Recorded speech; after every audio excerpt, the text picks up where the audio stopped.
Hello, everyone. Welcome to AstroPath, which is Jennie, Date of Hidden Path Astrology, and myself, Laurie of Astrolore.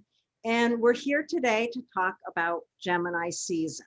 What we're going to do is we're going to talk a little bit about the general things that are going on during this period of time, which is between May 20th and June 21st. Did I get those dates right?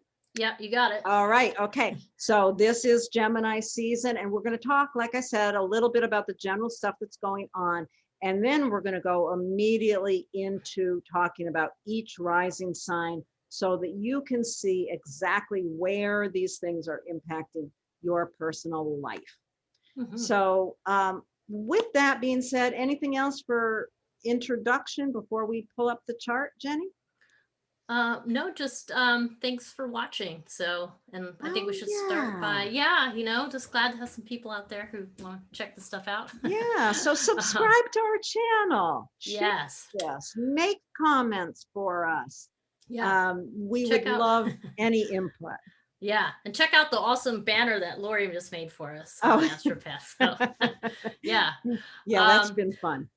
Yeah, so I think well, let's get started and let's talk a little bit about Gemini, what we can expect before I pop that chart up with Gemini. Gemini is a busy, immutable air sign. It likes to fly around and cruise around and network and gather information and transmit it over there and bring it over here. It's a very busy, airy little sign. It's like the bumblebee, like collecting all the nectar and going from flower to flower, bringing the information.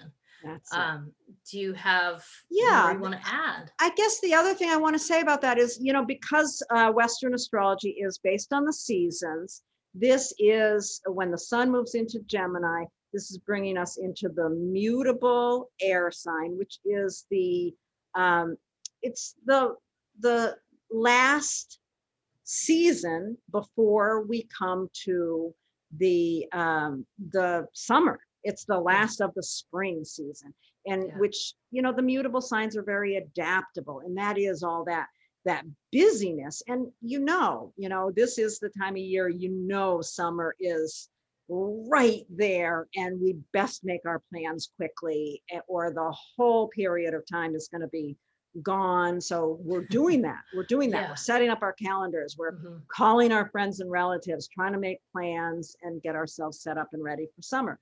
So that's really what Gemini season is about. Yeah, it's definitely the light touch. We're not going into the deep, heavy emotions. We're just getting stuff done or working on logistics or moving things around. Archetypally, we can talk about Gemini as being the storyteller to some degree, the teacher, someone who's moving information, and also the networker, because that can be the data person, just moving bits around. So, and the journalist too. Yeah, the journal, that's a really good one too. So so those are some of the ways to think about Gemini, but it's kind of an interesting season because we don't have tons of going on in Gemini. In fact, the only other thing we have is Mercury in Gemini, and it's retrograde. And we will be talking about Mercury a great deal because it rules Gemini. So it's important to take note of what Gemini is doing and through the eyes of Mercury, the planet, as it flies around. Right. So should we pop that chart up? Yeah, absolutely. I guess the only other thing I wanted to say, just in terms of the fact that Mercury rules Gemini, it's really interesting to keep that in mind, that the sun, while it's moving through Gemini, no matter what Mercury is doing, the sun has to adapt to what Mercury is doing. Yeah. And it's really, Mercury never moves that far away from the sun. Right. It can't be that far away from it. So it really is the emissary of the sun energy. It's they work in tandem in a lot of ways. Yeah. It's interesting that here we are going into this Gemini season. We're trying to move things forward. And what's the first thing we see? That Mercury is retrograde. And you can see that right here. Would you like to annotate, Laurie? Oh, yes, I would love to. I know you like my favorite thing to do. Yes, so there is these two planets right together. And the day after this, on May 21st, the two of these conjunct, which is called the inferior conjunction, when Mercury is retrograde and conjuncts with the sun. And that tells us that we're halfway through the retrograde part of the That's season. right.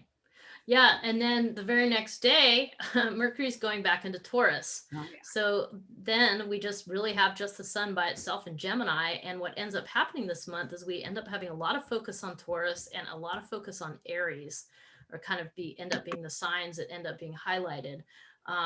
So I think that is kind of an interesting thing. This is not our usual kind of lighthearted Gemini thing. This is where there's some really intense forward action and some fiery action that is being shown by all of the Aries designations.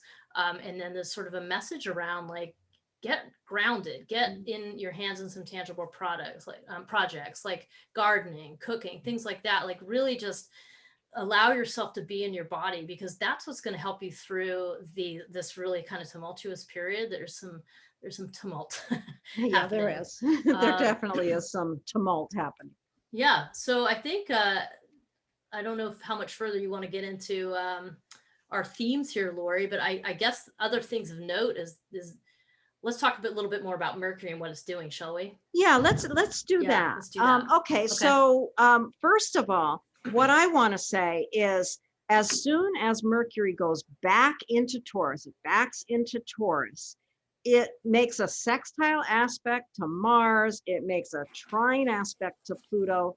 That really brings a lot of opportunity and empowerment to the voice, which is revisiting older stories because of the retrograde. Mm-hmm. And then on June 3rd, Mercury will go direct. Yeah, in Taurus. Yeah, in Taurus, it'll go direct. Mm-hmm. And then following that, of course, Mercury is going to again trine Pluto, only now it's moving forward. And let's see, what else does it do? It goes back into Gemini on the 13th. Mm-hmm. And let's see, what else does it do? I think that's about it. Yeah, it does a sextile to Jupiter at the end of, on the 20th, I think. Yeah, so it's a busy little planet. I mean, it's ingressing twice in 1 month. I mean, that's a lot to have it go, to go back into Taurus and then come back into Gemini. So it really is bringing in a message forwards. I think one thing that I thought was really interesting is when it goes backwards and it stations direct on June 3rd, it's going to be pretty close to that degree of our lunar eclipse that we had back there in May. So I think that's kind of bringing those issues to light. It's bringing a bit of a heaviness to this, and think back to that eclipse and what kinds of things were coming up to you, what kinds of things came out of the shadows that you had to confront, or what were the certain blocks to your energy that may have come up during that time. So it's asking us to kind of check back in with that. It's going to station close to that same degree. And with those aspects that you're indicating there, Laurie, the trine to Pluto and the sextile to Mars, we do see a tremendous amount of energy being added to that. Like, this is a potent mix, and this is a great opportunity to really move some things forwards after that heavy eclipse and season. to speak your mind. Yeah, I mean, that, Mars sextiling the Mercury, Pluto trining it. Those two just give that voice so much to say. Yeah, and boy, a lot of energy to speak about it. Yeah. There's a lot to be said, right? Yeah, and I think one theme we've seen over the past couple years has been this theme around communication. And I think one of the things that the astrology suggests, at least in my mind, is have these difficult conversations. Try and talk to the people that you don't agree with. That's what I keep coming back to. Try and have the conversations, because that's really what breakdown has happened. And with social media, it's harder and harder to have a real conversation. It just ends up being jabs thrown out here and there. And I think one of the biggest messages, hey, like, we've been communicating for centuries and for thousands of years. Like, we don't need to just forget all that, and like, just by what has changed in our society. That's kind of what I've been thinking about. What about you? Well, that all sounds good. All sounds good. Yeah, I think it is really important to take advantage of the empowerment of Pluto and the direct action of Mars. Yeah, to speak what needs to be spoken. I think it's as simple as that. Yeah, so that kind of covers the journey of Mercury. We'll talk a little bit more, but at the ruling planet of Gemini season, so its themes are going to be really important. Some other things, kind of going in order here, is that Mars is going to move into Aries. That's its home sign. Mars is very happy to be all fired up in Aries. Ooh, it is going to be all fired up too. Yes. It's going to be seriously fired So up. that is happening on May 24th. And what we're going to have when that goes into Aries, you're going to have a little glut of planets there in Aries. It's going to join Jupiter, Chiron, and Venus. There's going to be about 3 to 4 days of really intense Aries energy. So we're going to talk about that in the sign by sign when we get to that part, the rising signs. And then let's see, we have a new moon on May 30th.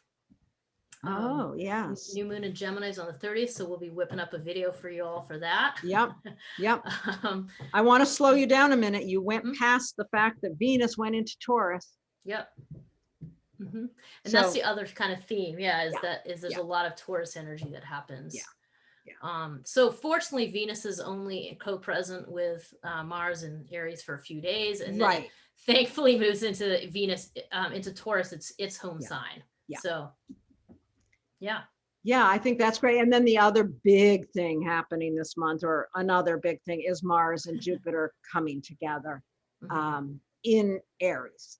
And that, for anyone who is sitting through and listening to our whole video here, really, really paying attention to that is important. May 29th, Mars and Jupiter join together. The last time these two came together was in March of 2020. We know the cycle that began in March of 2020. This is a new cycle. The cycle that started on March 20th, 2020 is finished. A new one begins. This one, I don't think is any prettier than the last one. The last one was in Capricorn, which was really about big business and big government. And, there was a lot of that in that Capricorn. And now it's in Aries. Mars rules Aries. Mars is really, really strong here. And it's, So I think we're more likely to see more personal action in Aries as opposed to that Capricorn focus. Like Aries is so much the me sign, and it's great because it really galvanizes things, but it also can be bad because it doesn't necessarily suggest any sort of thought process going into it or thinking about other people. Exactly. It's fast compassion action it's huge, fast, direct action. I'm going to try not to say the word angry in there, but this one is, it's one to pay attention to, especially if it hits in a sensitive point in your chart. That conjunction, I think, is happening at 3 degrees of Taurus. Of Aries. Of Aries. I'm sorry. That's right. I wish it was in Taurus. It would be so much easier. I mean, fortunately, the one good thing about this is fortunately Venus is moving into Taurus right before that happens. And that really is saying something about finding your anchor, finding the things that keep you grounded and soothed and in touch with other things. I really think that there's a statement about that. I think so we've kind of covered the station, and it looks like the next, at least from my point of view, the next big thing is Venus conjuncting Uranus. So that's also going to be a big test of, hey, now you've gotten all nice and grounded, but then there's an earthquake. Right. So there's this is not a stable aspect. This is, but at least Venus is strong in her sign of Taurus here. And it's it may be some upset and upheaval, but it's really a determined, I don't know, it's expect the unexpected from women. It's an interesting one, and it's definitely one to pay attention to. It happens at 16 degrees Taurus. Venus then proceeds to, Venus squared Pluto earlier in the month. It conjuncts Uranus, is square Saturn, and then it trines Pluto. So Venus is also really, really active here. Yeah, and in charge of whatever's happening in Taurus since it rules Taurus. Yeah, I mean, so Venus really is triggering that key point, that Uranus Saturn square that we've talked about, all the astrologers have talked about for a while. Venus Yeah. is doing the go-between here. They're not within orb right now. They're 10 degrees apart, Saturn and Uranus. But they're still being knit together throughout this year, and they will come back to very, very, very close to conjunct later this year. So it's not over yet. That square between those two things, you know, the stability and of the old way of doing things that really needs to be changed, and then this new avant-garde like energy coming in, and on the personal level ushering in a time of waking up, you know, waking up to what things, you know, you need to wake up to. Your relationship with the planet is kind of where I it's a big thing, but it's Yeah. true, you know. I'm really curious as I'm looking at this, and I hadn't thought of it before, so I didn't check on it. But that Mars Jupiter, that doesn't happen to be conjuncting right at the midpoint between Uranus and Saturn, does it? Well, it's happening at 3 degrees of Aries, so Yeah. I don't know, gotta do Anyway, some quick that's a math. whole nother Hmm. conversation. It just kind of jumped out at me. It's just Hmm. so interesting seeing Hmm. Uranus and Venus coming together in Venus's sign, and Mars and Jupiter coming together in Mars's sign. Those are two very interesting statements in the midst of all that's going on around women's issues, around the pushback, uh, yeah, gender issues. We've Hmm. got these gender Hmm. planets, Yeah, Venus and and yeah. Mars in these. Hmm. It's a very interesting combination given where we are as a culture. Yeah, I mean, it's really reflecting what's going on, right? I mean, we're seeing these big shifts happening through the Supreme Court. There's a big question about rights going on here, rights being taken away. And this is really that conversation at that fundamental level. And it's just so, astrology is amazing how it reflects these themes. Yes, I mean, this is why we yes, like this stuff and why it's helpful, because it can help you understand, like, okay, here's the themes, here's what's going on, it's reflecting, and it also can make some suggestions around how to deal with it, yeah, like what you can do on a personal level for yourself and your life, to confront the challenges of the times, and what are your personal choices going to be, what kind of action are you going to take to address the intensity of your feelings around all these things, like, well, how are you going to raise your voice, like in response to what's happening right now, like what are you feeling, yeah, and what about your value system, yeah, because Venus brings in your values, and right. you're being asked to kind of evaluate all those things, and look And at where talk you want about to it. take action and talk about it. You Right. know, it's the exactly, that's the, in a nutshell, that's Aries, Taurus, and Gemini, which is what we're going to really Yeah. talk about with your Which is, rising yeah, signs. really what's going Yeah. on. And I think, thank you for bringing in that, the whole idea that all of this stuff, this movement of these planets, these cycles that happen, they're not causing anything, they're reflecting it. Hmm. And I always want to keep reminding us of that. This is Yeah. a reflection of what is already going on. It is not a causal thing, it's a Yeah. reflection. It's like the mirror. You look in the Hmm. mirror every day, the mirror's not making you get Yeah. old. And I like to It's think about it reflecting. too, just it's like a pattern underneath, it's like a framework underneath the story. It's like these patterns are common to all of us. They're common in astrology, they're common in our personalities. And it's kind of just revealing this underlying structure. And if you start tapping into that, you just start having a greater understanding of what's happening Yeah. on our planet and in the cosmos. I mean, it really goes to that level. If only humans weren't just humans. I mean, this is like big brain stuff, but it is really fascinating. So, It is. Absolutely. all right, Okay, are let's we do it. ready to jump into some of the individual stuff, or is Yeah, let's there? go. Yeah, Yeah, this was a lot. I mean, yeah, there's it's a a lot. lot going on this month. I had this idea, oh, we can zip this out in no time, but there's an awful lot going on here. Yeah. So, Yeah, let's get more into the natal version of this. We're going to start talking about where this is landing in your natal chart. So I'm moving that chart, and then Lori's going to pop up. You're going to pop up those nice yeah, charts that you here made we super go. quick. Yeah, here we have it. Now, this, as you can see, is not the moment the sun moved into Gemini, but this shows us a picture, and we've taken out all of the kind of most of the extra stuff, and we've just are showing the planets that are in the signs of Aries, Taurus, and Gemini. This is the quadrant that is going to be the most significant in your life if you have Aries rising. This is the first house, self, the second house, your values, basically, and your third house, your day-to-day thought processes, communication issues. That's really where the focus is this month. Okay. Yeah. Okay. So say more, Jenny. All right, let's talk about this Aries rising. So for anyone with Aries rising, there's a lot of heat right in the forefront for you, because the first house is very personal to you. It's your identity.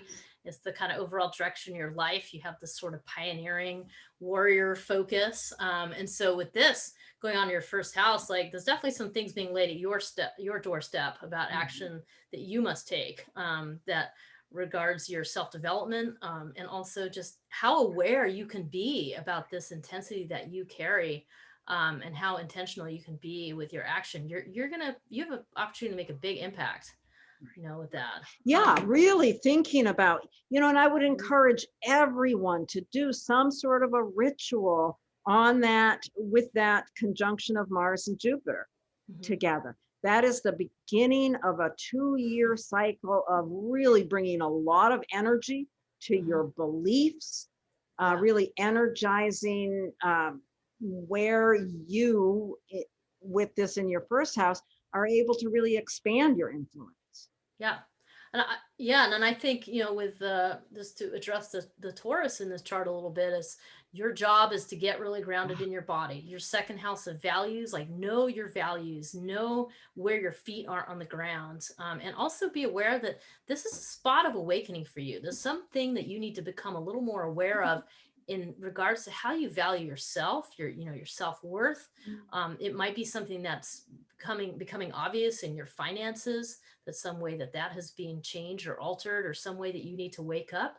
And I think that's kind of how this plays into that picture. And then the sun in Gemini is like, all right, now you can start communicating about these things. This is right. Communicate. It's like Gemini landing in your third house of communication. Yep. And with the third house, always think back, third house can often bring in issues around siblings. Maybe there's communications that are required there. Again, thinking about that conjunction of the Venus to Uranus, you can think about that as a time to do a ritual there as well, at the beginning of a cycle of really, like you said, waking up to your values. That's really what that is. I think so. And just as a sort of final note there, I mean, the Mercury retrograde for you, it's like it started to move into like, hey, let's talk about, oh, wait, I'm not ready to talk about stuff. I need to go back and revisit my values. I need to go back and check in about how I'm valuing myself in this conversation. And then once it moves forwards, it's going to be, you're coming from a more stable place because you've done that 3-week Mercury retrograde through that area of your life. So that's I guess the good part about the retrograde, right? Interesting. Yeah. And don't forget, May 30th, the new moon will be in your third house. I just want to make a point on that. Yeah. Is there anything else? There's a million things, but there really are a million things. But I think some of the things to pay the most attention to are those two conjunctions. For some reason, those hit me more than anything, that Mars Jupiter conjunction and the Venus Uranus conjunction. Those are really important to pay attention to. And just the overall theme of Gemini, it's time to having to communicate about it. So great. Wow, there's a lot for sure. Okay, so if you have Taurus rising, the Gemini season, the Gemini itself is in your second house of values, resources, your own self-worth. So that's where the story starts. Ooh, I like how you said that. Oh, okay. And where does the story begin for those of you with Taurus rising? I think it's beginning with the Aries in your 12th house, which is some sort of personal autonomous action that about how you do suffering and how you find compassion for that suffering. There's something about, again, with Taurus rising, you have to take that deep dive a little bit to really unearth some of your autonomy, some of like how you yourself reckons with this giant idea of the collective. It's a kind of a tricky task, and sometimes there can be a lot of anger because it's buried, and anger that's buried becomes more explosive. And so Aries, that's buried in the 12th house, there is a real thing about becoming more self-aware, because if you're not aware of it, it sort of detonates, and it ends up controlling you a bit more than Right. And it's detonating in your own subconscious, somewhere where you're not quite aware of it. So that's really significant on May 29th, that conjunction of those two planets there. You want to really get to know yourself. Yeah. You want to really take some action to understand what that is that's bubbling up in there. You better pay attention.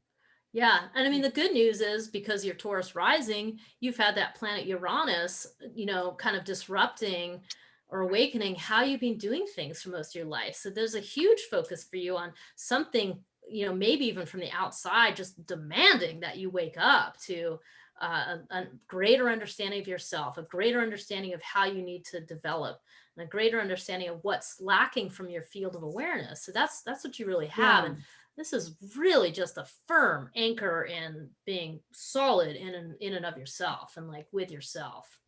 So, interesting. Yeah. And then on June 11th, that conjunction between Venus and Uranus is going to be right there in your first house. That's going to be an important point in the course of this period of time of waking up to your values again, bringing that same theme in, your values, communicating, kind of awakening to it. Yeah. And then the other piece is, again, the Mercury retrograde. So what Mercury's doing for you with Taurus rising is it's popping over into that Gemini spot. It's like, oh, I'm ready, I'm ready to talk about my values. And then it's like, oh, hold on. I'm going to go back and I'm going to deal with an eclipse in your first house. So this really is something that has been kind of tucked away and hidden beneath the surface, has bubbled up during that lunar eclipse, because anyone with Taurus rising, I mean, that the eclipse season has been hitting you this year. So it's really an opportunity to walk through a different doorway than what you've done before. And then when that Mercury stations and June 3rd and then starts heading back towards Gemini, it's going to give you that opportunity to move back in the space where you're ready to really share your values, talk about your values, unify with other people through your values. On June 13th, then Mercury will move back into your second house, and you'll be ready to open up that conversation. Really. Yeah. All right. Is that everything? Does that bring us forward? I think so. All right. So let's go to Gemini rising. Oh, I think I have to turn that annotation tool off first. And let's go like that. All right. Nice. So if you have Gemini rising, the story starts there in your first house. This is Gemini season. This is your season, so to speak. The sun is bringing its warmth and its light right there to your personality. So that's where it begins. You can look at this and thinking about Mercury as the ruler, you were probably quite ready to talk about yourself, and then it backed back into the 12th. I got to figure out more before I open my mouth. Got to go back to that meditation practice, or back into those places where I contend with these much larger issues, and that's interesting. Your feeling about whatever your connection is to divinity, really, like these things that are much larger than you. I mean, that's kind of what's happening there. And with Taurus, I just think, because Mercury being in Taurus back there, this might be something you're doing with your body as well, like a way that you're really sinking into your body. Like it could be something you love to do that helps you alleviate your own suffering. I mean, that's kind of where some of those things are with Taurus. And I think anyone with Gemini rising, though, you're having to take action in front of groups. I mean, that's kind of where that Aries is in the 11th house of groups and community. You are definitely going to be showing up in the public eye here in front of your community. You've got something to say, something to take action on, and you're just not going to be able to sit still and not say it. at this point. Yeah, I mean, Yeah. this is really starting a 2-year cycle of expanding your ability to be in community. Yeah. So whatever you're feeling about what's going on in your community right now, whatever community you're a part of, yeah, it's definitely your turn to stand up and speak your voice and speak your opinion and Right. And galvanize your community. that conjunction again is on May 29th. Do some sort of a ritual for expanding your impact in community. Because that's really, I mean, with Mars and Jupiter coming together in a conjunction in the 11th house, you can have a great impact on your community. For good or for ill. Yeah. You know, you got it. Be very clear about this. Be very clear about this. And then the conjunction between Venus and Uranus, those two kind of side by side pieces, the Aries to the Taurus, that's happening on June 11th, that conjunction, waking you up to some very internal, deep values. Yeah, and again, you know, back to what you were saying about the body, really settling in and understanding how that connection between your body and the deeper levels of your mind of the 12th house. It's really important. You know, if you're going to be of this big impact in your community, make sure you've got that internal understanding of your own values. Yes. I agree. So this is an opportunity to take that day for yourself, quite frankly. Like June 11th, this is a day to go in, and I'm thinking like this is when you wander off into the woods by yourself and like camp by the lake overnight and like swim in the lake and walk through the woods and be silent and have some retreat time. I mean, that would be the ideal. If you could do something like that, that would be absolutely ideal to kind of like cool your heels after having that intense action that's happening a bit earlier on May 29th. So this would be a great use of that. That's awesome. I really like that. And then once Mercury goes back into Gemini on June 13th, now you're ready to talk about what's been going on more behind the scenes. Yeah, that's right. So. All right. And anything else we want to mention? No, I think we're in a good habit here, and we'll talk about the new moon when we make the new moon video. Yeah, that's right. Yeah, but we'll let that go because we'll be doing another video for that. So next of all, we're going to go to those of you who have Cancer rising, and this brings the focus of the Gemini sun into the 12th house. You know, just thinking very simply, wherever the sun moves, it brings light and warmth. So this brings your attention to what is going on behind the scenes of your own consciousness, really getting to know yourself on a deeper level. And, you know, sort of thinking about that as Mercury's been in there and now it's backed out. Okay. Yeah. So have you been developing an understanding and now you have to go back and get a little more love from your community? I'm not sure how to think about that, Jenny. Oh, I actually think it's a good way to think about it, what you just said.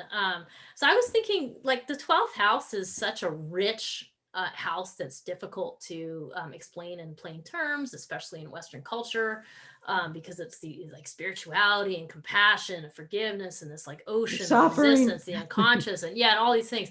And it's kind of interesting. I mean, in a way, it's a portal. It's the inward journey, and that inward journey is incredibly rich. It is not a self-serving journey. It's completely opposite. It's as you go in and you know yourself, you really come to understand, like if you know yourself as the wave, you start to understand the ocean through that journey in your own, to the portal of your own kind of wave, you know. So it's hard to talk about and explain because you have to kind of use metaphor and so on. But it is very powerful and very rich. And there is a big story here with Gemini, with the sun going into Gemini. Right. And there's a lot of curiosity about that. If you've got Cancer rising, you have a great deal of curiosity about what goes on in those hidden realms. Yeah. And it kind of takes that Gemini, which can be very quick and kind of shallow, and it just kind of plunges it into Right. the deeper realms, where, and I think that keyword you just used, curiosity, is great, because that's what you want when you're going into those. I mean, it can be a very challenging place. So having that kind of lighter, hey, I want to be curious, helps Right. you weather a lot of really intense things. Yeah. So I think that's what, Yeah. and so what you said, backing up and getting more love from your community, hell yeah, that is super helpful. Knowing there's people supporting you, knowing there's people that really do care about you and are ready to kind of prop you up, so that when you go into that more solo place, you've got a lot of wealth with you, right? So Right. Right. That's awesome. yeah, Okay, so let's talk about that Mars Jupiter conjunction happening on May 29th up there in your 10th house. yeah, Thinking about that conjunction, it is the beginning of a 2-year cycle. The cycle that is passing away now began in March of 2020. So now we're starting a new cycle here in your 10th house of really bringing your strength, your determination to your beliefs in a very direct, active manner. yeah, You can do a ritual around that yeah. to This is, yeah, get clear around what you want this cycle to be over yeah, the coming 2 years, because this is a cycle that's going to grow. Whatever you begin now in that determination of your career, your vocation, your reputation, it's going to, grow over the coming year from the seed you plant at this time. yeah. This is a very important time to take action in your career. Yeah. And I think yeah, I mean, that's the simplest term. Hopefully you've, because it's your career is big, you took all that time way back in Pisces season to really think about what that is. But this is the main idea now, is just to take action. And Big, to be, direct, fast action. yeah, and just you're making a splash Yeah. or an explosion might be a better way to put it. Yeah. And meanwhile, it's your community where you can find a great deal of grounding and Oh, solidity and support. That's like those folks around you, your alliances, your colleagues, like those are the people who are going to help provide you a great deal of grounding, because you're also going through an awakening process with your right. friendships. So maybe you've experienced a lot of change in your community, and just being able to accept that change is kind of helping to slough away the things that are not so helpful and usher in a new period of true support and love from the people around you and your alliances and groups of friends. You sound like you know exactly what this one's about, Jenny. Yeah. It's so interesting. On the June 11th, the Venus and Uranus will conjunct, and that is a point where you can think of beginning a new cycle of, maybe you might have a surprising event or a new community or becoming a new person within your community. Mm-hmm. That's Yeah. interesting. I like this. I like Yeah. this combination, the 10th and the 11th, and then the Yeah. 12th. That's really lovely for people with Cancer rising. Yeah. And I think it's, anyway, it's interesting having the Mercury going back and forth across those things, because it just helps lift you out of the heavy place a little bit. Right. And kind of gets you ready to go back to that story once it Yeah. moves forwards again. So On June 13th, yeah. when Mercury gets back in there, you're ready to go into a deeper place of understanding that deeper level. Yeah. Oh, And you've got I that love that. power with the trine with Pluto, with the Mercury has trined Pluto 3 times, or will have, by the time it's all Right. done with all this. So there's an empowerment here. There's something that's very, very empowering about all of that. So Yeah.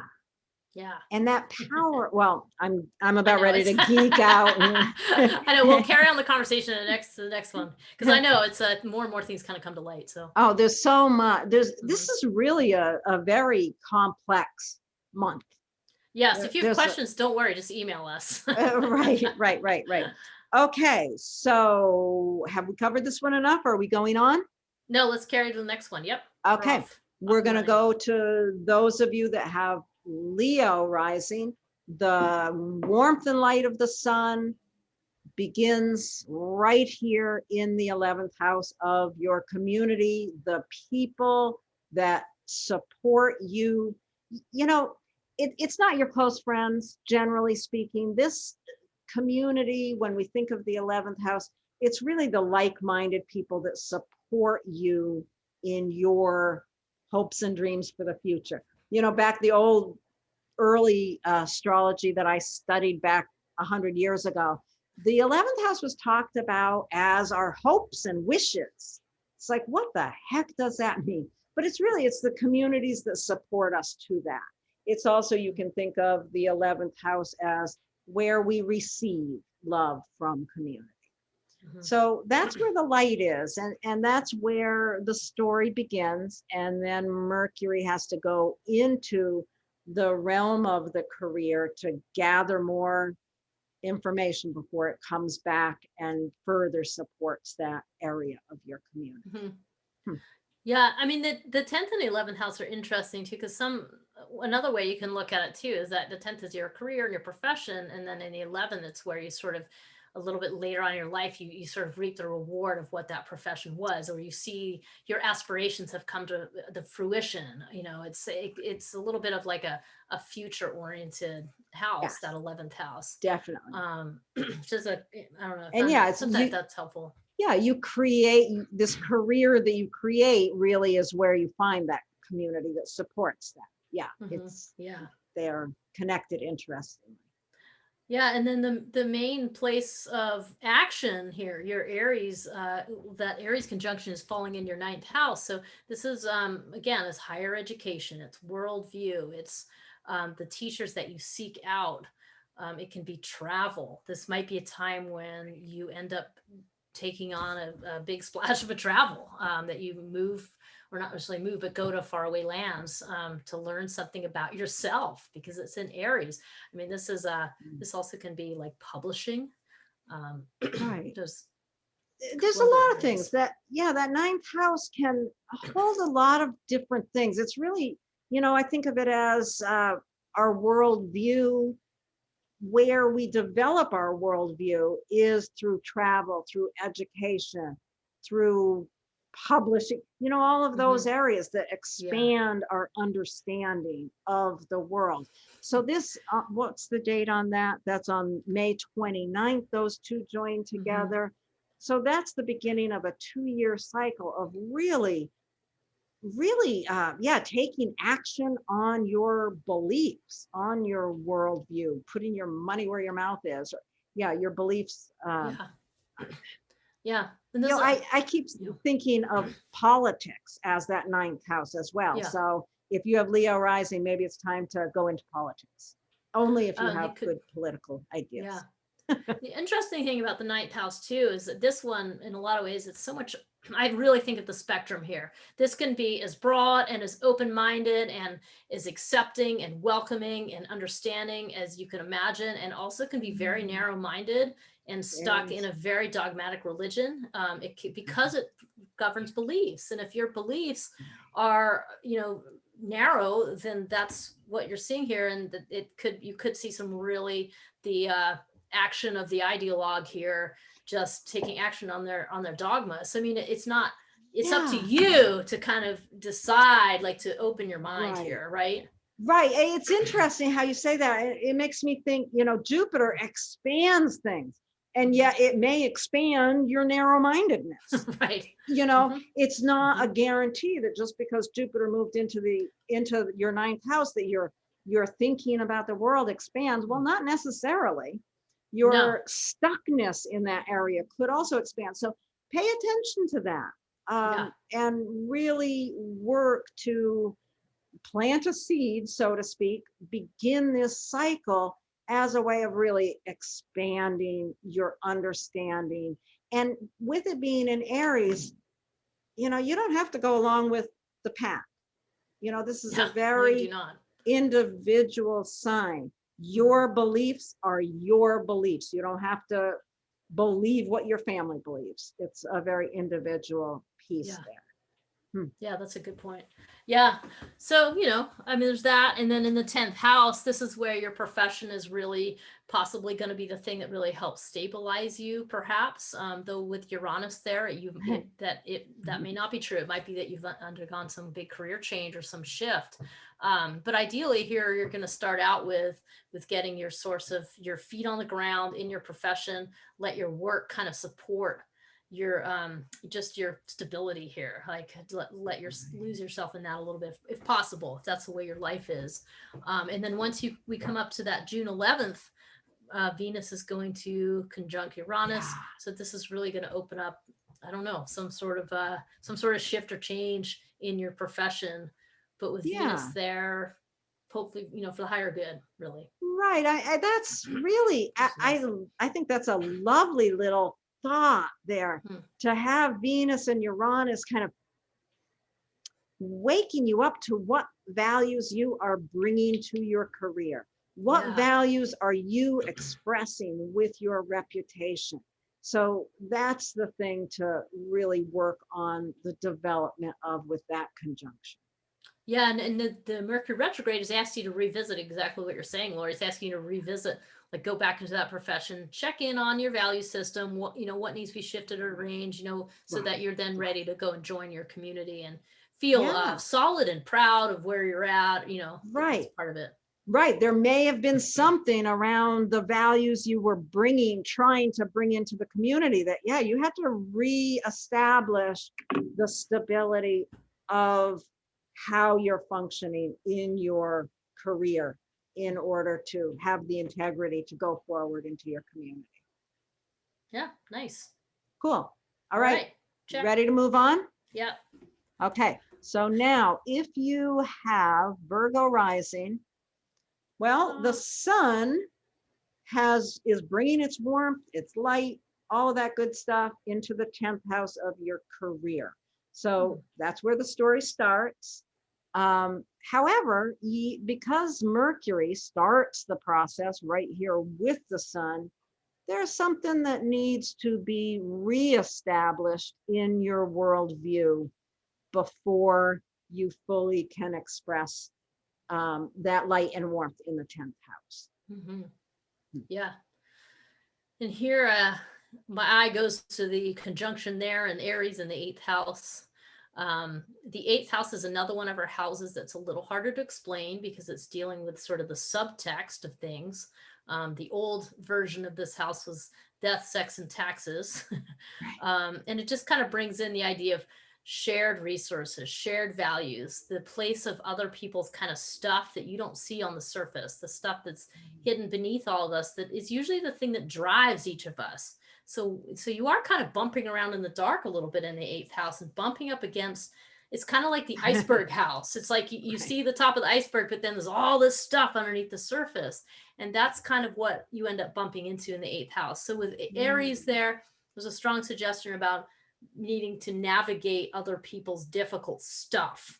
And the way you do that is by setting clear boundaries. I think in Aries, the tricky part is, setting those boundaries without burning the bridge, right? Like you want to have a boundary, but you don't necessarily want to, I mean, there might be a couple bridges that need to go and that's okay.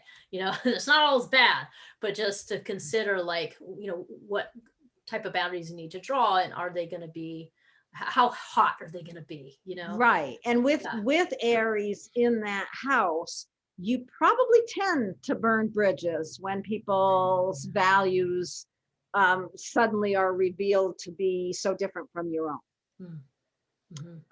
Especially in relationship because you're all dreamy and don't pay attention with Pisces there. But this is when those two conjunct on May 29th. You want to, before that period of time comes, get really clear about how you do want to set boundaries in that area with people who don't have the same values as your own. Yeah. And I mean, it's funny because I think that it's easy to talk about this thinking about maybe a difficult situation, but maybe not the hardest situation, because in a really scary, difficult, hard situation, this is awesome. You're going to survive because you're going to be like, I'm getting the hell out of here. I'm going to cut and run. And that's what I need to do. So it's definitely, Aries has a survivalist or sorry, the survivor as one of his archetypes. And so sometimes that is exactly what you need. But what gets a little trickier is when you're talking about more the subtleties of, conducting healthy relationships and like figuring out how to, how to deal with other people's stuff that's really difficult. And Mars in Aries has no subtlety. No, and it can get pissed off. Right. Yeah. I mean, how does subtlety come into play when Mars and Jupiter are coming together in Aries? This is an explosion. So, how do you manage that? Well, part of how you manage that is working with this Taurus issues, right? Yep, exactly. Really bringing this kind of softer energy of your worldview. How does your worldview relate to how you blow up at other people? How can you get those two to work together? Yeah, you got it. And I mean, I think that's part of what we're hoping to do here too, is kind of show you how you have these areas of your life being highlighted together. And so with Virgo rising, that ninth house of like, that's where you kind of calm down and like get more into the yin of your belief systems and sort of settle down and get more in your body and do the things that help you do that, which is usually like going out for walks in nature, just being into things that are tangible, that you can feel and see easily. Those things can be very helpful here. But there's also a massive opportunity for awakening as Uranus has gone through your ninth house.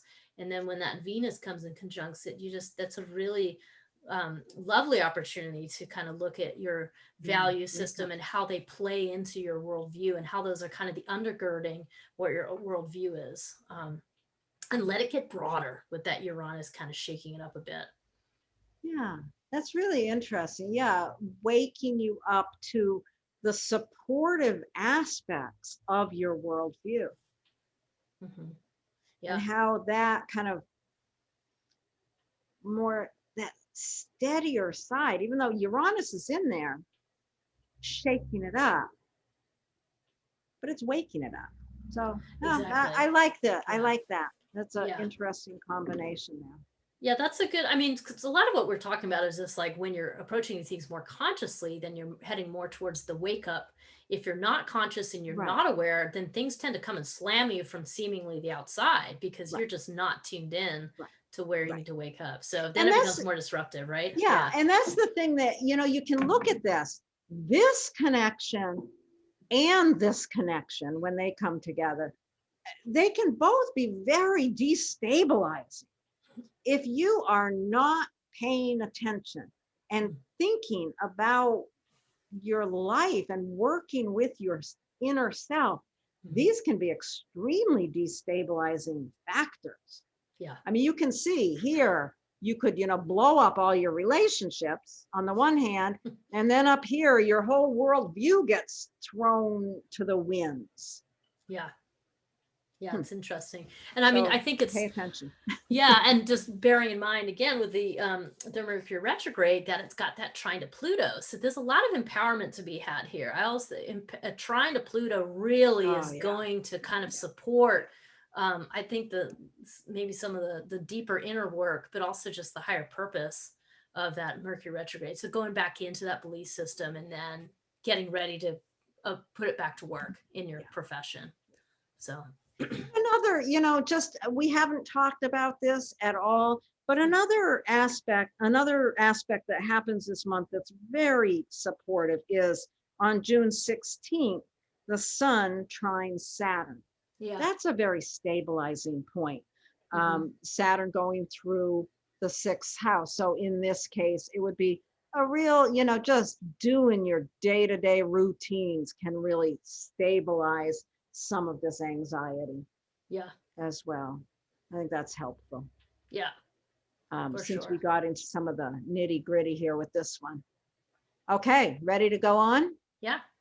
Okay, let's make those lines go away and go to Libra rising. Ta-da! So here with Libra rising, the sun is bringing its warmth, its light into the 9th house, shining that light on your worldview. At the beginning of the season, Mercury is there with it. And then it proceeds to back into Taurus. It's like, okay, well, we want to talk about our worldview, but we need to go back and consider our audience, consider where they're coming from before we know how to talk about what we think we have to say. Mhm. So I think Yeah. that's part of that retrograde piece.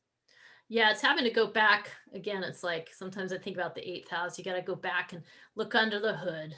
Right. You didn't, and Right. how are you dealing with other people's values and this might be a time where you're having to navigate shared resources as somebody new. I mean, maybe you've taken a relationship to a newer level and you're having to kind of really work with those shared resources. I mean, that's what that Mercury retrograde is going to kind of bring up for you, most likely. Yeah, something about shared resources or other people's values that you've got to go back and reconsider. Yeah. Yeah. Okay. And then with the Aries conjunction there, the Jupiter and Mars conjunction is going to be in your seventh house. So this is taking big, bold action in your relationship. And that really plays into what we were just starting to talk about with the eighth house. I mean, here, this is a person with Libra rising where it's really about your relationship at this point, your primary partnerships, which isn't necessarily your spouse. It could be business partners or other types of partnerships, and even more fleeting ones in your daily life. But basically, we're looking at that, how you operate on with a one-to-one level with other people. And you've always had Aries here. So there's always a bit of tension and fierceness and perhaps a struggle between autonomy and cooperation for you anyway with Libra rising. But here, that's really going to be brought to this big, bold action happening in some of your partnerships. No question about it. Yeah. And that conjunction happens on May 29th.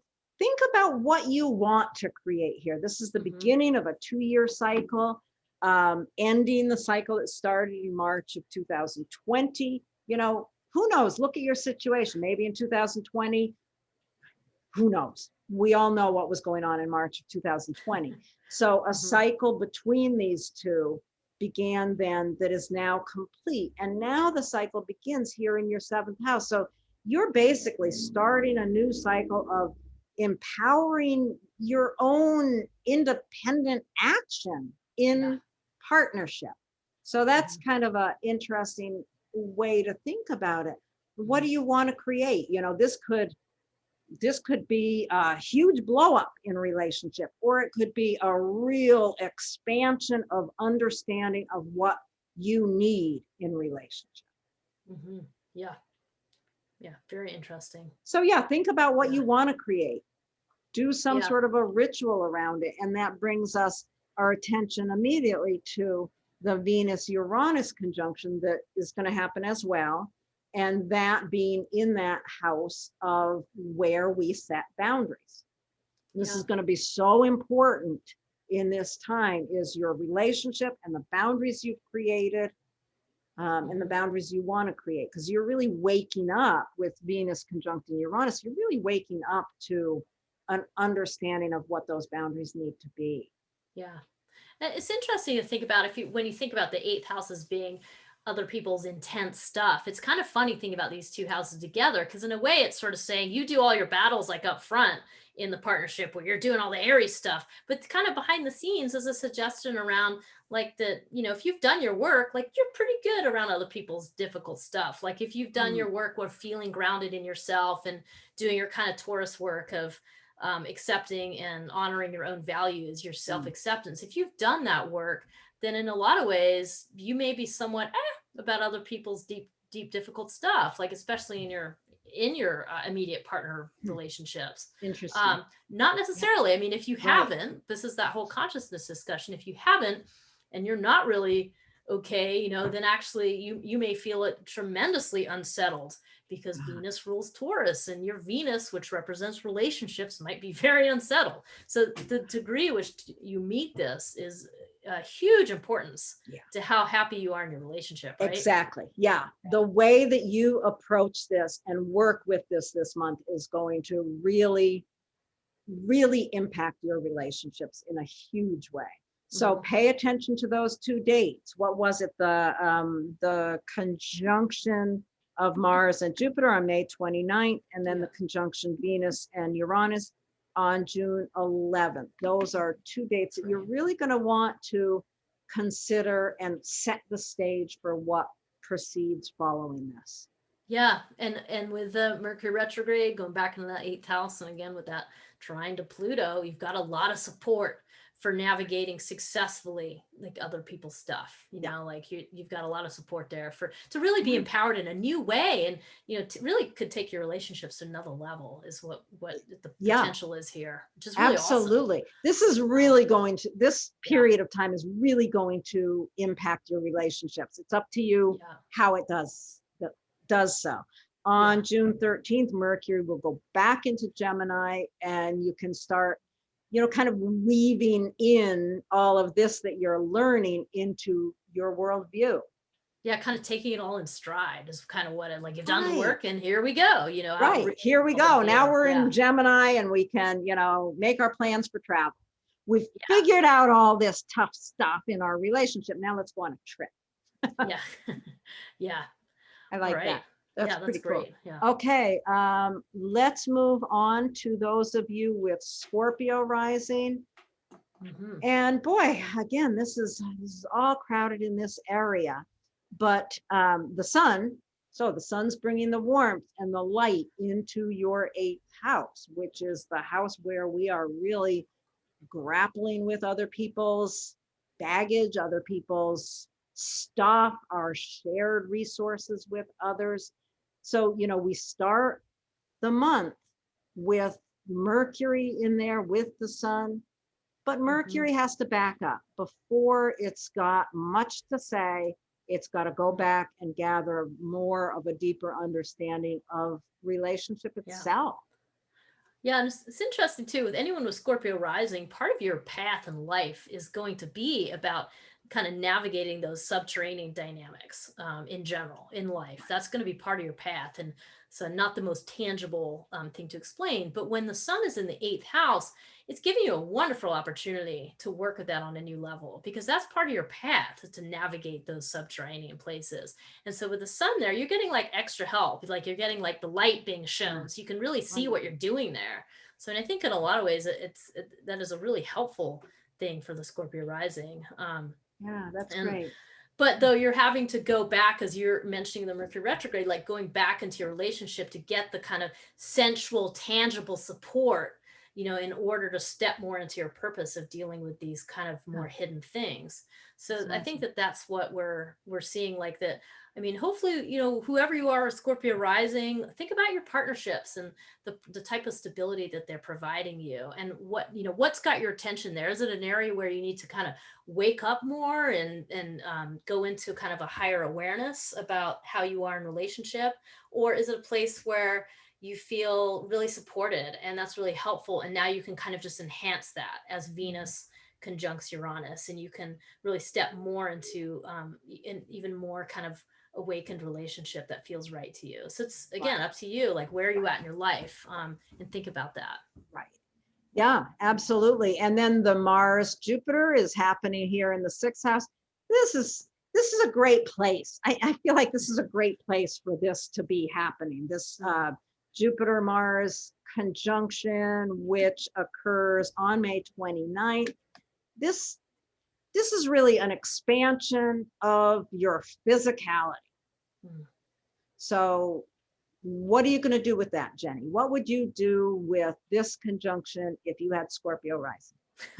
I was thinking, this is a time to really think about your health. And I think of it in two ways. On a more positive front, I think like this is like go out, sweat, find that thing that you really enjoy doing, that you like, whether it's bungee jumping, or whether it's going out for runs, or whatever that thing is that you really, really enjoy doing as part of your routine, that helps you burn off energy, because that's what's going to be something that's really going to help you maintain equilibrium. On the less positive note, I do think that a cautionary tale a little about inflammation.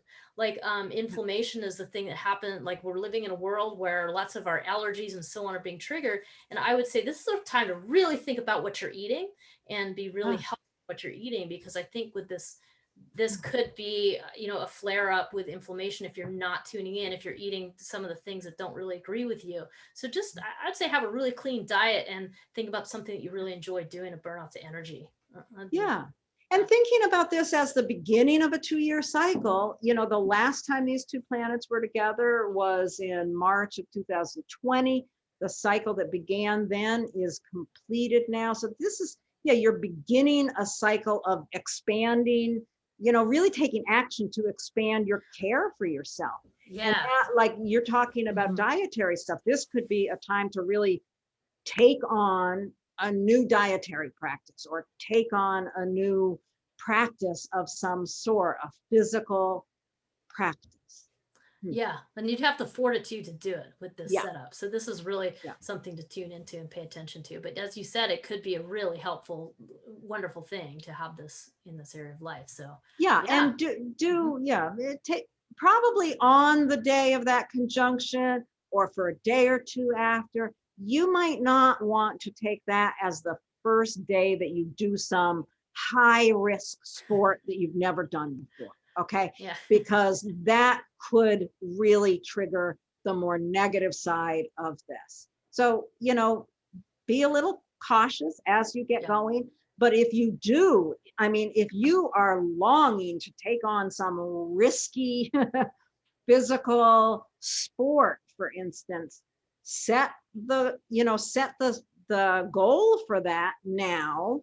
Give yourself some time before you actually take off with it. And get support from your partner if you have one. And get support from your partner, because that will really bring in some stabilization. And it's on the 11th, June 11th, I think, yes, that Venus and Uranus conjunct. Maybe that's the time to actually start doing the thing if you've got your partner's support. This is cool. Like I just think it's cool with the Scorpio rising, because this is like an opportunity to stabilize your routines, get deeper engaged on it and more centrally related with your partner. And then with the 8th house being lit up as well, it's like you have an opportunity to really just take things to a deeper, more satisfying level, and that recognizes your autonomy more and balances your relationship better. That's kind of what I see in a nutshell. But I really like that. And I think, when Venus conjuncts that Uranus, it's really waking up to the value and support that a partner is to you or could be to you, or, and again, whether that's your spouse, your romantic partner, or your therapist. It's really that 7th house is any one-on-one significant relationship. Yeah, it can be a really close friend too, like that person who's always there for you. It doesn't have to have any other connotation. So cool. Right. Yeah. All right. Are we ready to move on? Yes. Okay, let's go to Sagittarius rising, where the sun has moved into your 7th house. So this is really, the sun brings light and warmth. So our attention goes directly to the partnership, whether that be a romantic partner or a business partner or a very close friend, your therapist, whatever that 7th house represents. With Gemini there, might be both a business partner and a romantic partner or whatnot. But that's where the story starts. However, as you're ready to be communicating or really digging into your curiosity around how to create this relationship you want, Mercury heads back into Gemini. It's like there's something I need to learn from my physical body before I move forward with that. Yeah, this is like, need to go back and figure out my self-care a little better. I'm not quite ready to go there with my partner. I need to go back and just, let me get my routine figured out a little more. Like, let me make sure I only got a 1 walk this week, and that's not going to cut it. I need to do 3. I need to yoga practice or whatever the thing is. But this is like a little revisit opportunity to go back and just check in. Like, what do you need to do to really, take care of yourself on a deeper level? Because it's just going to help you. It's going to help your partnership. It's going to help your health. It's just going to help all of the things. So very And yeah, useful. and then on June 13th, that Mercury goes back into Gemini, and you're really ready to move forward with the conversations and relationship. Yeah. Yeah. So have that dialed by then. That's the goal, by Yeah. June 13th, have that Yeah. kind of self-care thing figured out for, Yeah. for the next few months. Yeah. Yeah, because you really do have an opportunity with all that, with the Taurus happening right now, the Venus in there and Uranus in there. You really have had an opportunity to take a deep look, what you need, change it up, wake up to maybe some health issues you weren't sure, you didn't know about. And you're like, oh, okay. And I just need to tweak this one thing and it's just going to help me. So it doesn't, it might be that, it really is, but it's going to be in help. It's going to support your partnership too, because of the things we just talked about, but also because Venus represents relationships. That's in the 6th house. So this is how those all come together. Yeah. Really paying attention to those areas. And then we're going to go back to this Mars Jupiter conjunction in Aries. So this is the beginning, and this happens on May 29th. These two conjunct, beginning a new 2-year cycle, ending the cycle that began in March of 2020, and beginning a new cycle of expanding, really bringing a lot of energy to your fast, direct action on your creativity, perhaps. Yeah. This is I also think my favorite keyword for the 5th house is creative pursuits, or key phrase, because it's all it might be something artistic, some awesome creative project you have going on, but it also might be the way that you have a play with children, your own or someone else's, where you engage that creative, fun energy. And then I know you always like to talk about, this is the place where you give love, like the unconditional love. And I mean, all those things can be, this is you being super present in the present moment and giving your creative energy in, to whatever it is that you're doing, and really being with it. Yeah. And I think, with Mars in Aries in the 5th house, we can't leave sex off the table. No. This is a very dynamic sexual statement, I have to say. Because that 5th house, it's where we give love, but not, not on these deep levels. This is love affairs, not partnership. This is, it's where we give love. The old books would always talk about this house as children, love affairs, and creativity. It's where we give of ourselves, kind of unconditionally. But this, it's the beginning. If you've got something that you want to create in that area around how you give of yourself to a creative project, to children, to beginning a new understanding of yourself as a loving physical being, this is a time to really get something started. You can't help getting something started when Mars and Jupiter come together. Something is going to start. So if you don't want to get pregnant, make sure that's the other thing. Well, I mean, this is a statement. The Sagittarius rising statement here is something about your creativity, your routines, and how it all impacts your relationship, your primary relationship, which, again, as we've mentioned before, it may or may not be a spouse or partner. It may be someone who's more platonic, or, like you said, more of a therapist. But nonetheless, this is the focus, is like how you kind of bridge that gap between like your needs and what you need to do for your creativity and for and your connection with your partner, your sexual connection with your partner, very important here too. And then your self-care through Taurus, and then that Gemini sun shining light on partnerships. It's all feeding into that. So right. And then anything else we want to say about the Uranus Venus connection, which occurs, that conjunction is on June 11th. So that's, it's just waking you up to the reality of how you use your body and how you use that in relationship and your values. This is, I think it's sort of a symbol for, make sure you take care of how you manage stress. Like, make sure that you're conscious. I mean, it's giving you an opportunity to do that, because Uranus could be can certainly be a stressful sort of change up and breaking of things up in your 6th house. But I just, take charge of the things that you can take charge of in terms of setting your routines and doing the things that are good for you to help reduce stress. I mean, that's part of the message, I think. Yeah, and if you think Yeah. about that conjunction as the beginning of a cycle, you know, this, you could take advantage of that particular point to begin something new in terms of self-care.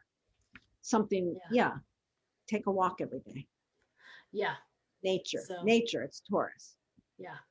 I think we've probably covered what we need to cover with Oh, Sagittarius, huh? all right, so let's go on and make these lines go away and move on to Capricorn rising. Now, with Capricorn rising, the sun is shining in that house of day-to-day routines, how we take care of ourselves, our self-care. And so the month starts with the warmth and the light of the sun in that area, kind of showing us this is where we have to be paying attention. Mercury was with it as the season began.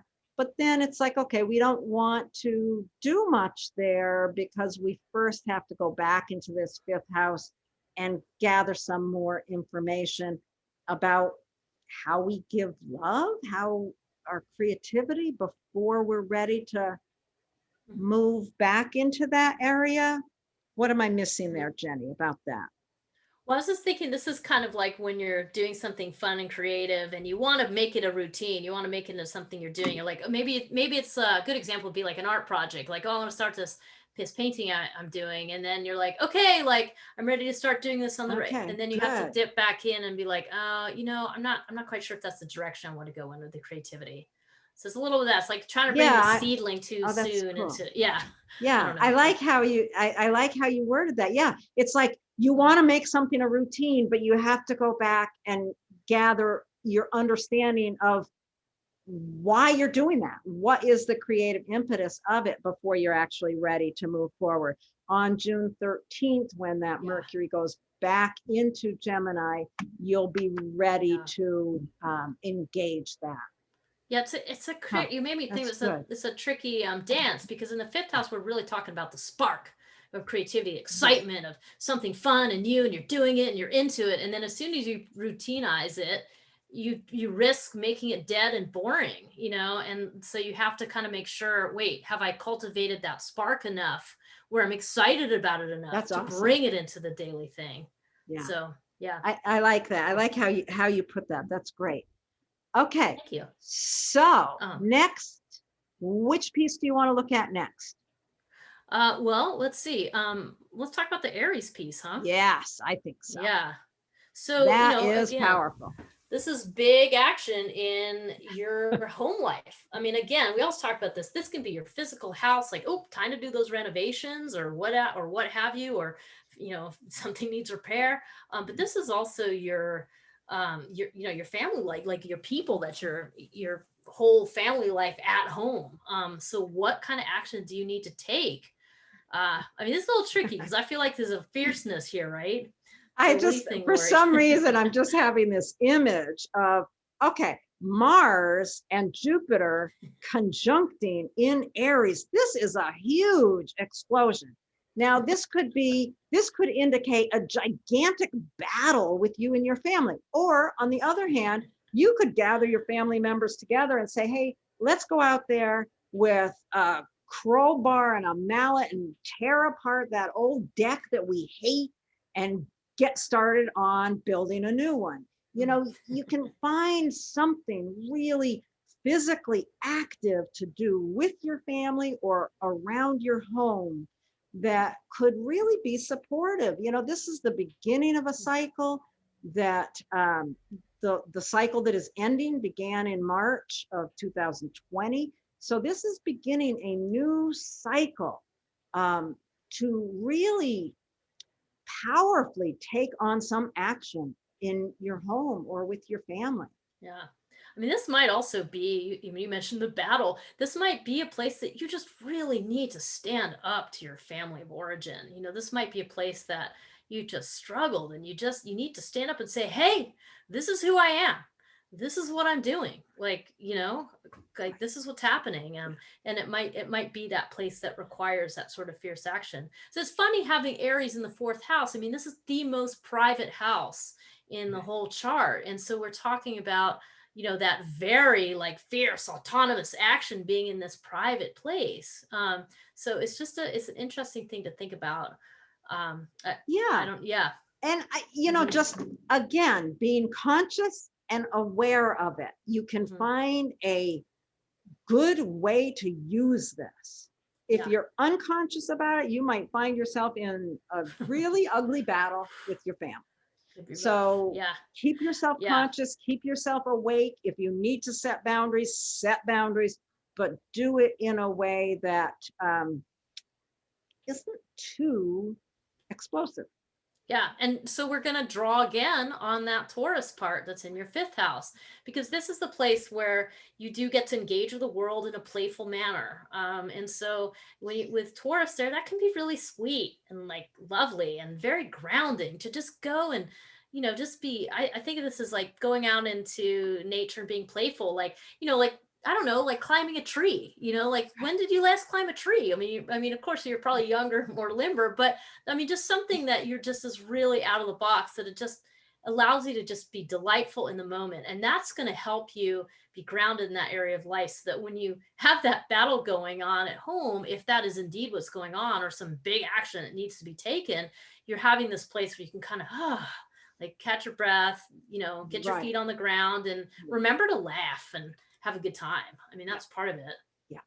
And when Venus conjuncts Uranus on June 11th, that's, you know, that's again, that's the beginning of a cycle of really just waking up to the value of this area of your life, the value of your creativity, the value of giving love. Yeah. And yeah, that certainly supports, you know, this battle in your home life.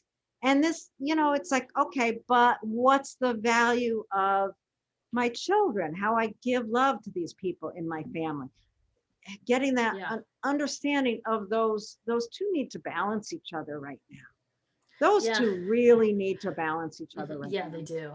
And it really is the yin and the yang. And I mean, that's kind of we haven't said it as directly as that too much in this whole video we've been filming, but really it is how we each contend with the yin and the yang, like the forces that need to happen, and then how do we kind of calm down and find some silence and get grounded, get in our bodies, all those things. And it's you need both.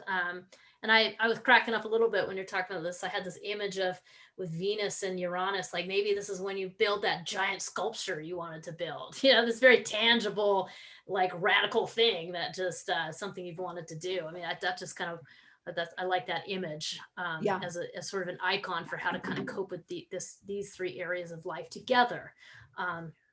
So awesome. That's awesome. So, okay, are we ready? I think I'll just mention one more thing, just simply the reminder of, and then Mercury will go back into Gemini and kind of get back into your routine places, and that happening towards the end of the month. Yeah, so, that on June 13th, Mercury goes back into Gemini. Yeah. So whatever story it needed to go and learn about, whatever it needed to gather, it's got it and it's coming back. Yeah. All right. And just to say this, because I don't think we did, Mercury does go direct on June 3rd. That will be a good thing. Okay. Yeah. Now let's go on to Aquarius rising. So those of you that have Aquarius rising, the light and the warmth of the sun during Gemini season is in your 5th house of creativity, the area of our lives where we give love freely. You know, you can think of that house as the house of children, creativity, love affairs. It's really where we give love. That's the basic thing about the 5th house. So when the month begins, Mercury is in there as well, and they are having a conversation. They're all ready to talk about something creative. And then Mercury's retrograde pushes Mercury back into Taurus. It goes back into Taurus on, well, what was the date there? Oh, when it goes back into Taurus, it's like, oh, it's scary. Yeah, I don't know. Oh, here it is on May 22nd. It goes back in, sorry, It goes back into Taurus on May 22nd. And it's at that point, it's regathering something it needs before it can express love clearly. It's gathering some information from the family, probably. And then on June 13th, it goes back into Gemini, and it's ready to have those conversations. It's ready to really express love more freely at that point.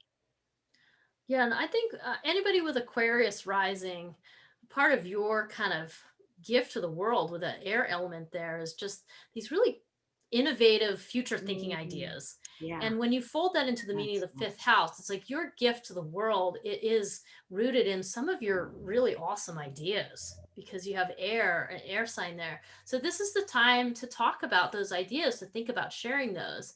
And when that Mercury goes back into Taurus, it's kind of like you got to go back and be like, wait a minute, am I good with my roots? Like, am I feeling solid inside myself? Is home inside my heart? Am I good? Like, and then going back to go ahead and be offering up that gift that you have, like this incredible concepts and ideas that you have that really are helping move us forward. So that's kind of what I was thinking with that. I like that.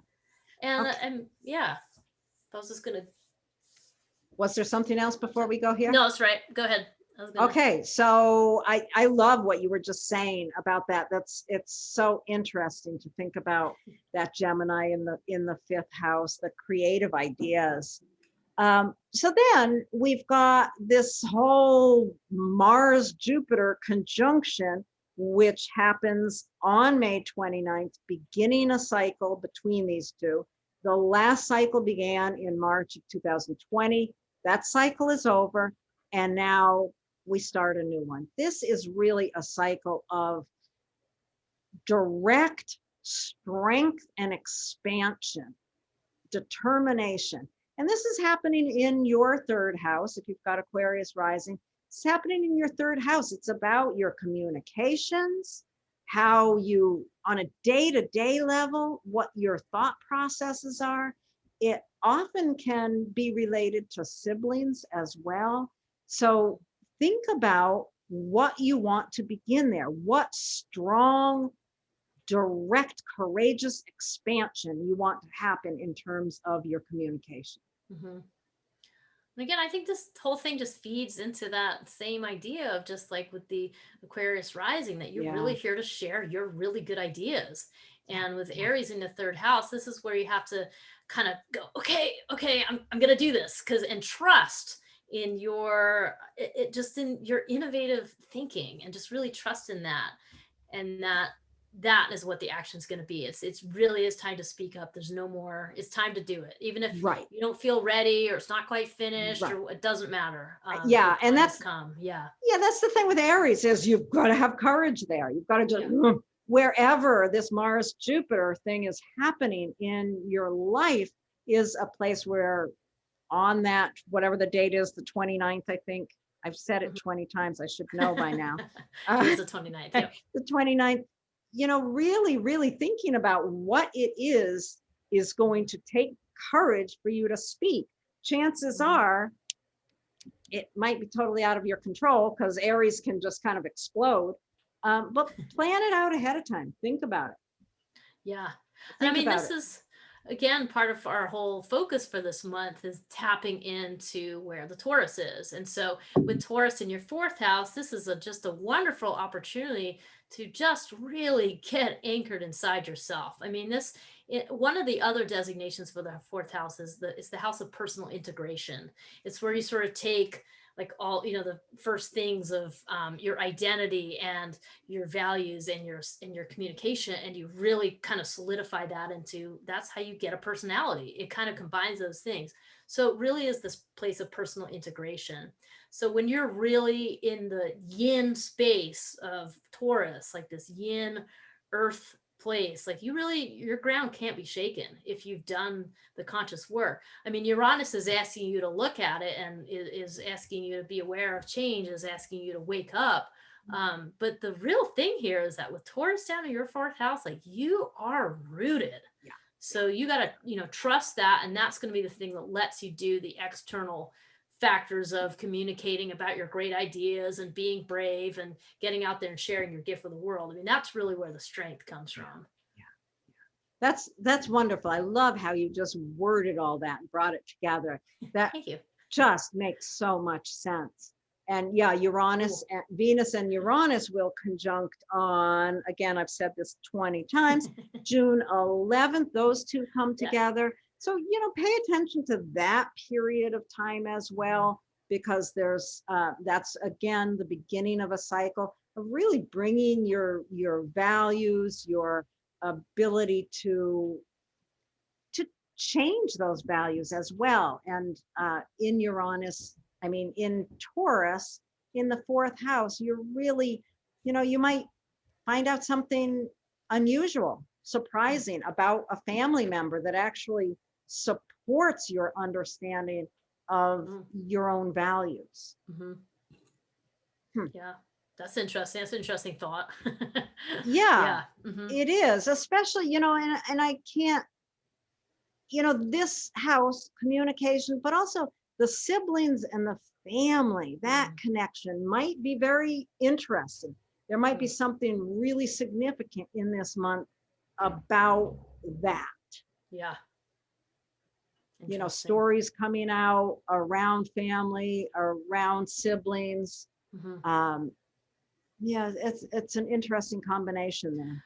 Yeah, actually, you're exactly right. Because of course, Mercury is going back to that degree of the eclipse season, where the sun was during the lunar eclipse. And that just kind of highlights that area a little bit. So yeah, I think this is those things that are kind of tucked away, those hidden little secrets that about the family might have popped up. So yeah, absolutely. With Aquarius rising, this is a very sort of underground set of things happening, how you contend with your family, how you deal with your siblings, and and maybe with your children too. I mean, it could just be all relational.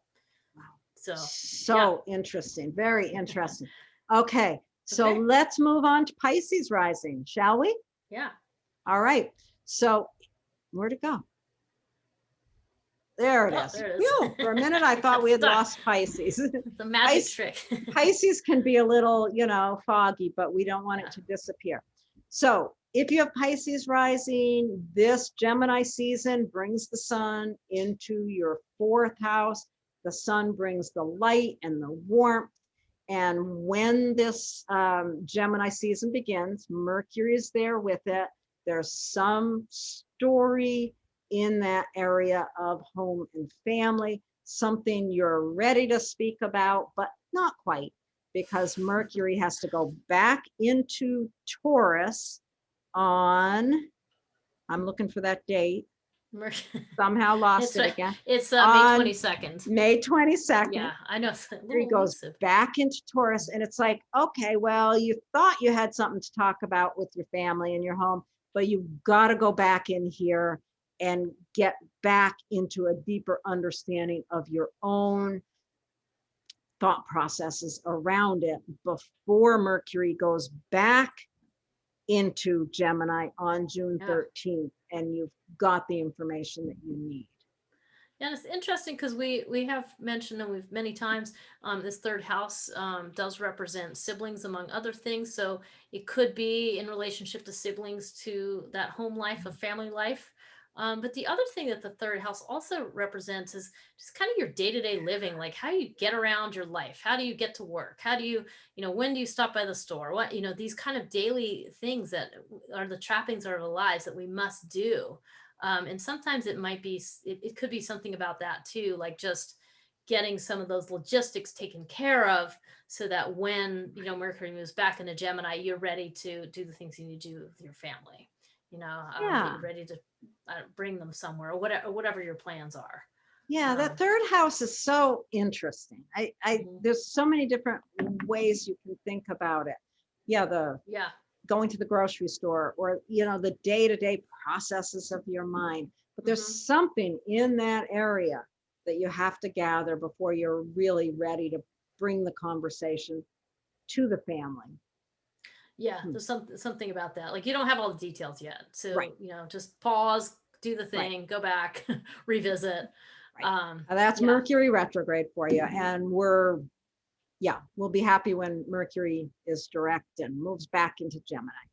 So the next thing we want to talk about is this little gathering here with Jupiter and Mars conjuncting in the second house for you if you have Pisces rising. And this conjunction happens on May 29th.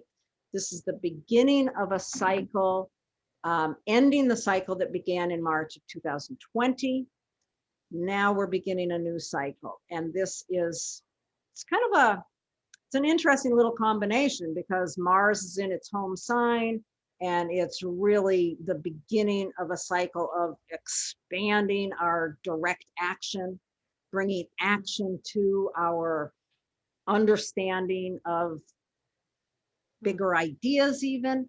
Yeah. And this is, in your second house. I was just thinking for some reason with this, this could be like a disruption to your value system. Like if you're not really clear on some of your values and this comes to the forefront, this could be something that, because certainly Aries is also the sign of the crisis, like if something action needs to be taken now, I mean, it's not always that, but it definitely always is something about action. Yeah. But it kind of brings to mind like what underlying things like might need to be, I don't know, might get blown apart in this time. And if that's true, then your value system, as represented by Taurus in your third house, because Taurus can represent, does represent that as well. It kind of gives you this opportunity to I don't know, revisit your neighborhood and your local community and kind of remind yourself of what is my value system? How does it tie in with the people I live next to? I mean, it could really precipitate an interesting kind of thought process. And for some reason, that's what came to my mind when I saw that Aries configuration in the second house. At the same time, it could be fierce action that you need to take on your value system that you are good with and you are clear on. Right. I mean, that second house, yes, it's about your values. It's also about money and resources. So this could be an explosion in your financial state.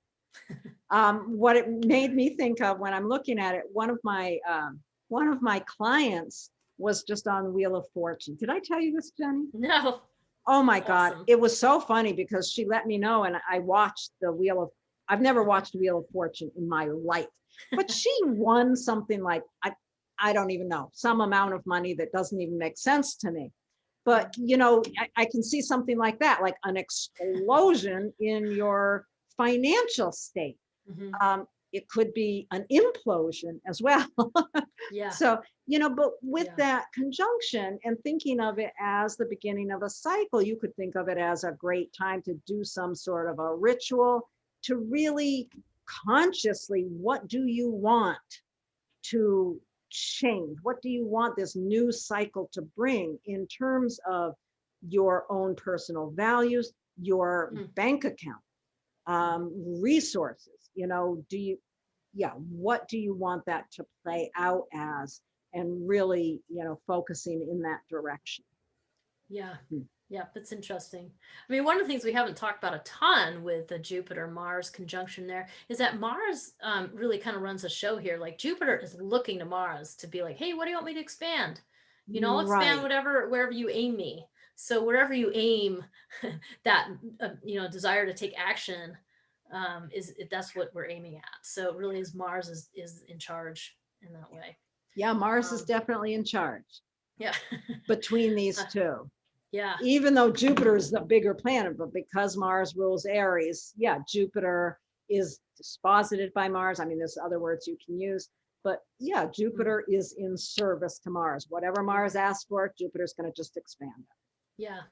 Whew. Yeah. And then, again, your grounding, your source of sort of calming down here is going to be where Taurus is, and dipping into the more yin components here, the calmer, quieter, stillness components of Taurus. And I mean, this might be, you've got stuff spinning around your head. This might be just taking a stroll around your neighborhood. It could be as simple as that. It might be a conversation with a sibling or a close friend who can help you stabilize and feel a bit calmer about what's happening. There's so much heat early in the month when Venus moves into Taurus on May 28th. things do calm down. That third house for you with Pisces rising really is what supports the calming down. Yeah. And then on the June 11th, when Venus and Uranus conjunct, you can expect some sort of a surprise there. Maybe it's as simple as, I don't know, something that happens at the grocery store, right? Yeah. Yeah. I mean, the interesting thing is that, you know, Mercury, the ruling planet of the Gemini sun, I mean, it's spending a lot of its time in Taurus during this month. So there's so much about getting in your body, getting grounded through your feet, like being out in nature, like doing the things, the tangible thing. It might be building something, might be building that shed in your yard. I mean, things that are very tangible that you're doing with your hands. I mean, this is Taurus helping get you grounded. So as you can do those things, it's going to help soothe that heat. Right. So yeah, we need the heat soothed, I'll tell you. Yeah. Okay. And then you'll be ready to do the fourth house thing when that Gemini is re-triggered by Mercury going back in there, and On that'll the be what 13th. the story is. Yep, on the Yep. 13th is back to Yep.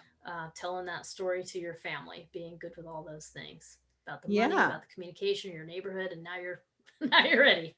Now you're ready. Yep. Now you're ready to have the conversation, be curious. Who is my family? What is my home? And then on June 21st, the sun moves into Cancer, and we'll be making a whole new video about that. That's right.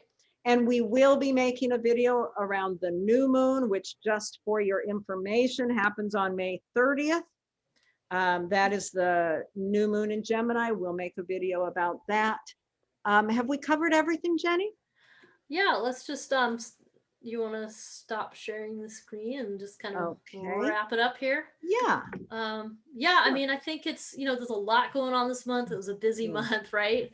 I think just tuning into that Mercury in the retrograde cycle, getting the idea there's a hot spot with a bunch of Aries, May 24th, 25th, somewhere in there. And it's not that it's going to go away. It's just that there's going to be this hot spot, and then there'll be more of a Taurus focus. And May 29th is actually the conjunction. Yeah. And unfortunately, like Venus has gone into Taurus the day before that. So it's kind of like there's a little dance between, but what it does for each of us individually is it really kind of highlights an area of our life, 3 areas of life together. So it's pretty cool. And the most important thing is staying awake, paying attention. If other people are hot under the collar, don't be surprised. Roll with it as best you can.